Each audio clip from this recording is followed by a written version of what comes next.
la problématique que nous avions abordée a porté sur l'ambivalence du régime juridique applicable à la protection du patrimoine culturel matériel et immatériel. Nous avions tenté, par des mécanismes de droit tirés de l'interprétation normative et critique, d'écrire les systèmes qui est donné à la protection du patrimoine culturel matériel et immatériel.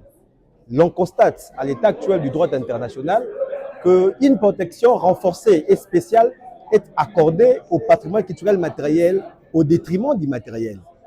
Pour pallier à ces déficits, nous avions effectivement épinglé quelques raisons qui sous-tendent cette ambivalence, dont notamment les raisons d'ordre juridique, les raisons d'ordre anthropologique, les raisons d'ordre cosmogonique, ainsi que les raisons d'ordre stratégique.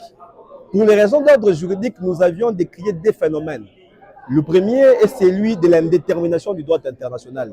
Nous avions clairement dit que le droit international en soi est indéterminé.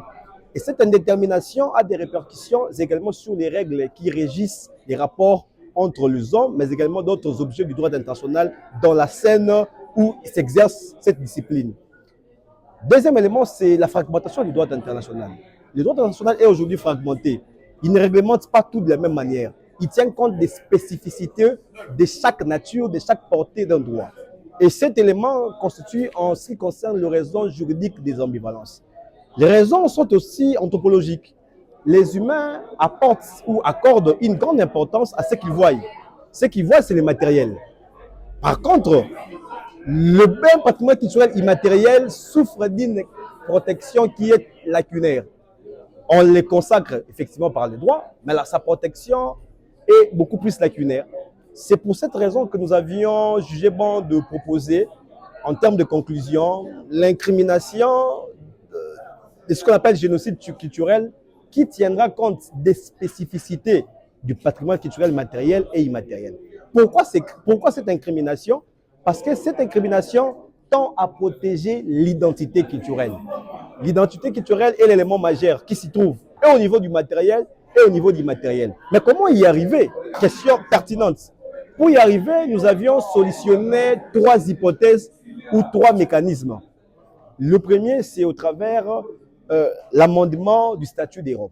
Le statut des Roms qui préconise à son article 8.vie que celui qui commet des atteintes tentant à détruire le patrimoine culturel matériel commet ce qu'on appelle le crime de guerre, si cela s'est fait en contexte de conflit armé.